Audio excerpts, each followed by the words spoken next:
Ben daha 14 yaşında iken annem benim yanımda değildi.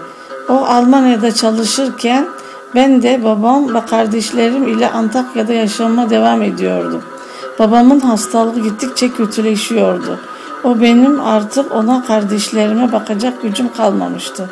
Bu yüzden biz de Almanya'ya gitmeye karar verdik.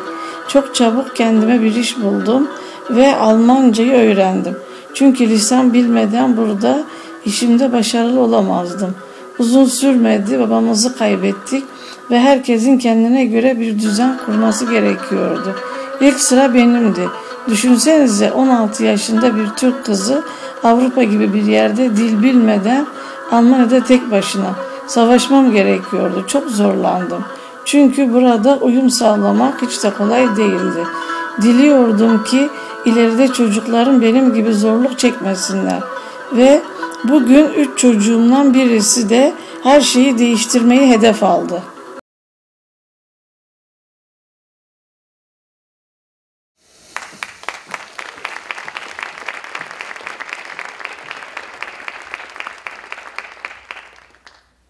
And this is me. My name is Lamia, and this is my family story. I'm 21 years old, I'm studying law, and I'm from Germany. As you get to know from my mom's story, my family is from Turkey, but now living in Germany. What I want to share with you today is a glimpse of my life in Germany. First, my life is divided in 2 countries, and each of them has 2 different views about me. In the German perception of me, I am a black-haired Turkish Muslim girl who lives in old-fashioned traditional conditions, wears a headscarf all the time, and her family owns a Turkish delight shop. On the other hand, there's a Turkish perception of me. I'm seen as a German girl with a Turkish background who is rich and gets everything she wants. The funny thing is actually that both are true. My life is a combination of both. I have black hair, I am Muslim, I am a girl, my family follows traditions, and I do get everything I want. Or at least most times. But let's be serious. While some of it is true, it's also not. I don't live in old-fashioned conditions. I live in an apartment in Berlin, in a green district.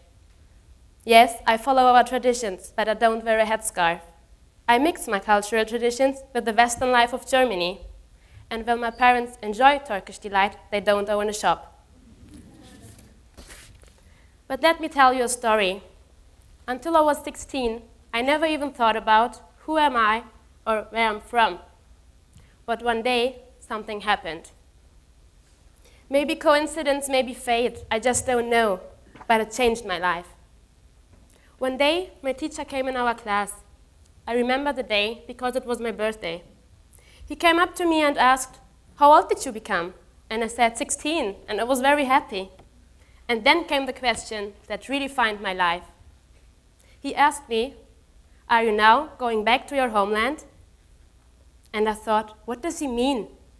Where am I supposed to go back to? Which homeland? And then it struck me. Could Germany not be my home after all? If not, then where is my home? And where am I supposed to be? And then more questions went through my head. Should I go to the place where I spent my vacation as a child? Should I go to the country where my parents used to live in? Or should I stay in Germany, where I was born, I go to school, where I have my friends and my family, and where I see my future? And then one more question went through my head. Who am I? Actually, I'm simple, and I have a very simple German life. You can see it on my diagram. When I was 2, I was in the kindergarten. When I was 4, I went to the ballet school. When I was 6, I went to the primary school. And with 13, I was a very simple teenage girl. I have ordinary life for the most part. But there is something that makes me different. Something that distinguishes some of you from me. And it's what people have said about me. Some German media and politicians have said that I have reduced intelligence, I am uneducated, I'm the reason why my country become dull, I produce headscarf girls, and I'm the reason of all my country's challenges. Well, it is when I hear things like this, when my despair turns into angriness. There are over 7 million people with a non-German origin in Germany. Nearly every fifth inhabitant of Germany has a foreign origin. 1.8 million people have a Turkish descent and represent the biggest ethnic group with Turkish background. Over 600,000 of these people were born in Germany. And I happen to be one of them. Facts like this, together with my 16th birthday experience, made me think about change. While I thought about change, I wondered if others felt the same. Did other people feel frustrated too with the way they were perceived in society? What did my friends think? Were they angry with the system too? Was there someone else who wanted to create change? And there was someone, my cousin, Eileen. To find out who shared out our thoughts, we prepared a mass email and invited people all over Berlin to join us in a meeting to exchange experiences. Over 60 people showed up. We knew no one there, but it was amazing. Most importantly, we all shared a common vision. We all wanted to change the way our life in Germany was. This was my first step of change-making and the birth of TEDxYSE Generation, an NGO founded by German youth with Turkish descent in 2006. TEDx is a new word we created to define our new identity. Deu for German and Kish for Turkish. We aren't defined by our family's past, but defined by what we are today. We are Deutsch now. We don't have to choose one over the other. We can be both, and we have to see that as an advantage to be bicultural and bilingual. TEDx Generation seeks to overcome prejudices, to provide equality and opportunity, and to further strengthen the process of participation and integration of immigrants. As the speaking tube of young Germans with Turkish descent, TEDx Generation works together with local and national politicians and the media all over Germany to change negative perceptions. Our main goal is to sensitize German society to the fact that people with a non-German descent are also a part of German society and wanted to be accepted as equal citizens. But prejudices and discrimination and integration are only part of the problem. Schools and parents sometimes represent another.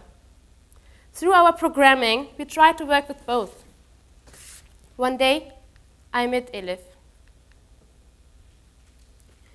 When I met Elif, she asked me if she could become a doctor. I tried to explain that she could, but she would have to work extremely hard because she was attending a school in which students entered directly in a vocational program. What this means is that Elif would have to go to the evening school while she did her vocational training in order to catch up her university entrance diploma.